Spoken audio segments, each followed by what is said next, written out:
Erro médico, possessão demoníaca, erro ou entendimento confuso de exorcistas. No vídeo de hoje, nós vamos falar sobre um fenômeno supostamente extraordinário que é bem conhecido em relação à possessão. Aproveitar que essa semana a gente tá falando aí sobre fenômenos extraordinários, já falamos de alguns muito bons, mas hoje a gente vai falar desse que é um pouco mais tenso e um pouco mais triste também, para trazer uma reflexão, que foi o que tomou minha cabeça aí durante essa semana, tá bom? Então, não esquece de deixar seu joinha, se inscrever no canal e ativar o seu sininho. E, claro, ficar comigo até o final do vídeo para você conhecer essa história. Lembrando que, por se tratar de um fenômeno extraordinário e uma história muito delicada, vou pedir para que você siga essas regras aqui, porque é uma história que merece reflexão e cuidado antes de qualquer tipo de julgamento. Combinado? Bora para o vídeo? Bora para o vídeo. Bom, o Catequista, né, que é uma página que eu gosto bastante, trouxe e ele sempre traz esse tipo de história, mas essa história em questão me deixou assim muito reflexiva e eu quis trazer aqui pro canal, tá? Eles trouxeram a história de Anneliese Mitchell, que é tratada aí em relação a um trágico fim devido a uma possessão demoníaca. É assim que a gente conhece, tá? O caso dela é conhecido no cinema como Emily Rose. Então a gente vai ver aqui sobre essa postagem e depois a gente vai refletir como eu sempre faço, tá bom? O véu preto que deu origem à possessão de Anneliese Mitchell. O exorcismo da jovem alemã Anneliese Mitchell nos anos de 1970 é uma das histórias que mais assombram os católicos do mundo inteiro. Porém, ao estudar seriamente esse caso, podemos chegar à firme convicção de que a pobre moça muito provavelmente nunca esteve possuída. Agora, o povo vai ficar bravo, hein? Uma reportagem publicada em 2005 pelo jornal britânico The Telegraph revelou que Anneliese nasceu 4 anos após a sua irmã Martha. Detalhe, Martha foi concebida fora do casamento. Naquela época, na cidade rural onde a família Mitchell vivia, as mulheres solteiras que engravidavam passavam por grande vexame social e religioso. Quando foi? 1970, só para lembrar, tá? Ambos os noivos pecaram, mas a maior punição recaiu sobre a mulher, a mãe de Anneliese. Ela foi obrigada a se casar usando um véu preto. Imagina a ferida emocional que isso lhe causou. Humilhada e mergulhada em culpa, a mãe de Anneliese idealizou que a sua filha Martha seria uma devota perfeita. Assim, ela expiaria o seu pecado da juventude. Mas esse plano foi frustrado pela morte de Martha, com apenas 8 anos de idade. E quem assumiu o papel de Beata, que era da irmã falecida, justamente ela, Anneliese. O brilhante livro da doutora Felicitas Goodman, Uma História Real de Possessão, traz a informação de que Anneliese era proibida de ter contato com os rapazes, enquanto as irmãs de Anneliese podiam frequentar o clube da cidade e aulas de dança. Ela não tinha liberdade para fazer nada disso. Pelo visto, a ideia de Anneliese era uma alma vítima, e eles trataram isso, né, na página deles recentemente. Destinada a sofrer mais do que os outros para expiar os pecados no mundo. Não surgiu sobrenaturalmente, foi imposta pela mãe. E o que aconteceu com jovens que são muito reprimidos fazem as coisas escondidos, e é verdade. Aos 14 anos, Anneliese arrumou um namorado sem o conhecimento de seus pais. Anos depois, foi para uma cidade bem maior, pois entrou para a universidade. Então ela passou a viver como nunca antes havia vivido. Sem super controle dos pais, arrumou outro namorado, frequentava festas e tudo isso trouxe uma nova gama de sentimentos que devem tê-la deixado culpada e confusa. Além da forma super rígida como a menina foi criada,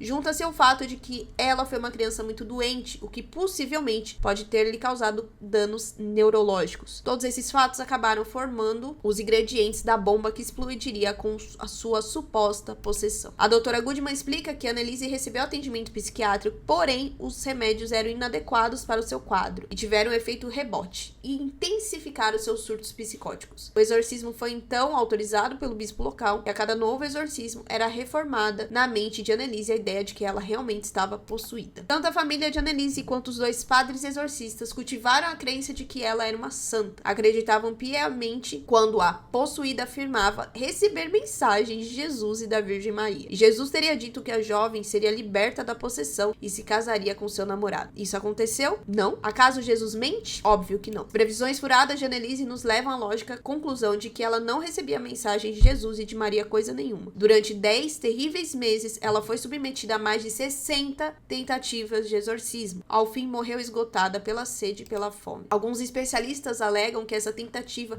desastrosa de exorcismo levou Roma a publicar o novo ritual de exorcismo de 1999, com padrões muito mais rigorosos. Então aí eles tratam, né, do trágico fim de Anneliese, que deveu-se a erros médicos e a cegueira de pais e dos padres que submeteram aos exorcismos, conhecida aí como Emily Rose, né, famoso filme na época, eu lembro bastante, o pessoal comentava muito. E aí que eles continuam. Os fenômenos supostamente extraordinários que acompanhavam suas crises de possessão podem ser todos explicados do ponto de vista natural, como a voz gutural, como por exemplo, as várias mocinhas que são vocalistas de bandas de heavy metal conseguem variar entre voz delicada e voz gutural, que é aquela de monstro, tá? A respeitada investigadora desse trágico caso, diríamos a única realmente competente, a doutora Felicitas Goodman. Seu livro, disponível em português, baseia-se em uma monumental pesquisa. Ela teve acesso ao diário pessoal de Anneliese, conversou pessoalmente com a sua família, com os exorcistas da moça e leu numerosos documentos de fonte primária. A crença na possessão demoníaca de Anneliese pode ser espiritualmente problemática, pois baseia-se na ideia de que Deus desejou, não simplesmente permitiu, mas desejou que uma jovem pura e inocente terminasse seus dias em completo horror e desespero, abandonada às piores torturas do demônio. Bom, aqui depois eles até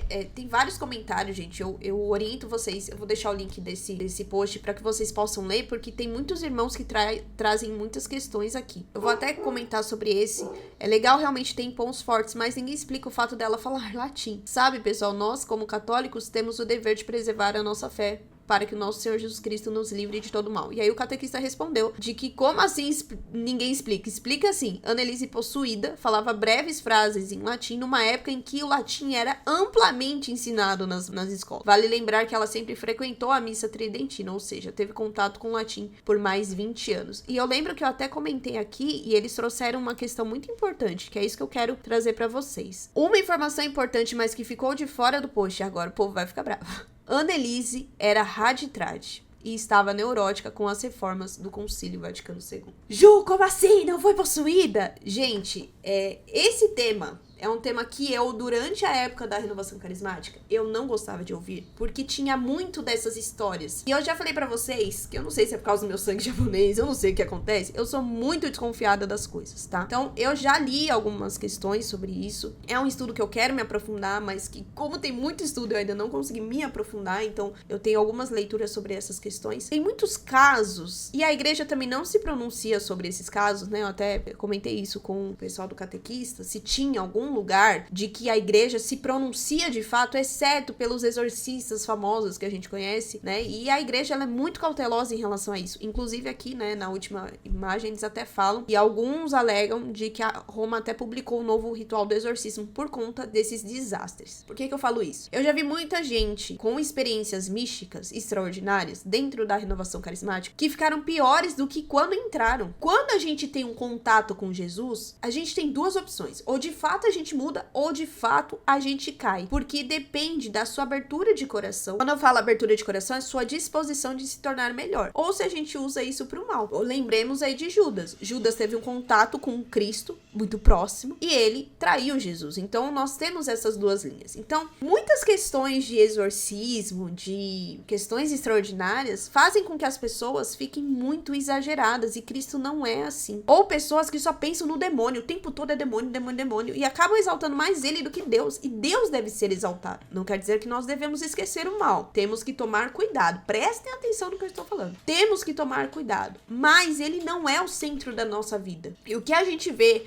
quando falam sobre esse assunto, ou batalha espiritual, é como se o mal prevalecesse e não o bem, né? E o que eu gosto das postagens do catequista quando eles trazem essas questões é isso. Gente, existem sim, existe possessão demoníaca, existe pecado, existe o mal nos tentando, mas ele nos tenta o tempo todo em questões muito ordinárias também. Não é só nisso, você não tem que ficar o tempo todo preocupado, não, que agora eu vou pegar o óleo, porque o óleo vai me proteger. Aí quando você vai ver, a pessoa continua cometendo vários pecados. Então quer dizer que Deus não protegeu você? Não. Talvez a sua fé não seja boa, e aí a pessoa começa a ficar paranoica, neurótica, né? Então sim, existem casos, existem até mesmo os casos relatados na Bíblia, mas são questões que nós precisamos ter muita cautela.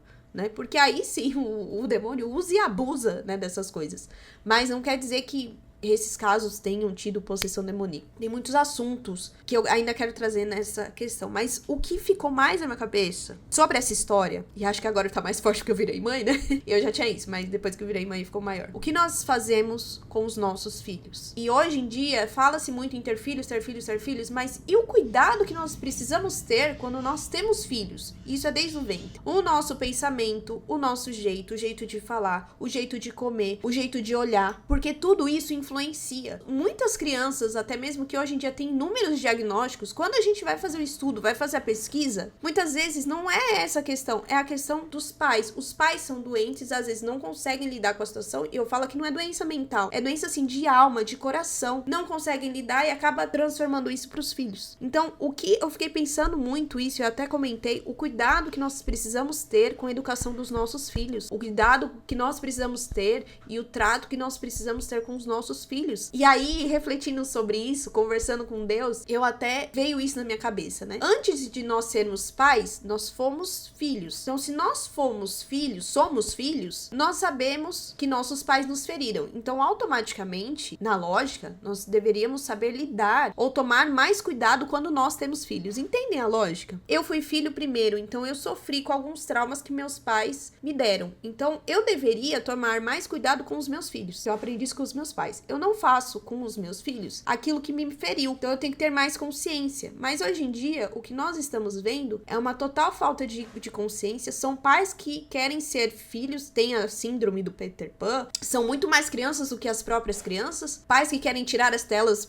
é um exemplo, tá, gente? Pais que querem tirar as telas dos filhos, mas que não saem das telas e não dão atenção pros filhos, sabe? Tudo aquilo que eu acho, que eu culpava meus pais, eu tenho feito com os meus filhos. Então eu não me torno melhor, né? Eu acabo sendo aquilo que a gente fala na igreja. A gente se torna hipócritas. Veio muito na minha cabeça sobre isso, cuidado que nós precisamos ter. Um trauma que a mãe dela tinha, acabou sendo repassado e virou um caos, um furdúncio. E é isso que eu tenho visto muito, muito. Eu acho que por conta disso, né? Da preocupação de educar, de cuidar da minha filha. E também tem os sobrinhos, então a gente se preocupa com eles também. Aí as crianças mais próximas a gente se preocupa também. O gesto com eles, cada vez mais eu preciso me curar. Eu preciso cuidar da minha alma, preciso cuidar do meu coração, para que eu possa cuidar delas, para que elas sejam boas pessoas, bons adultos, humanos melhores. Não é isso que o povo, né, o mundo em geral fala? Precisamos ser humanos melhores, né? A sociedade precisa ser melhor, mas o quanto você está sendo melhor com essa geração, com essa nova geração de crianças, né? Será que você não está repassando as suas dores para o seu filho? Será que você não está repassando os seus traumas para o seu filho? Quero deixar aqui esse post, não só pra gente tomar mais cuidado com essas questões de demônio, de exorcismo, que muitas vezes nos atrai por ser extraordinário, por ser algo extraordinário, mas trazer a nossa consciência pro nosso ordinário, principalmente se você é pai e mãe. Eu sou mãe novinha, né? Mas eu compartilho, eu converso muito com os meus pais e eles sempre trazem isso. O cuidado que nós precisamos ter, eu preciso me curar primeiro, para também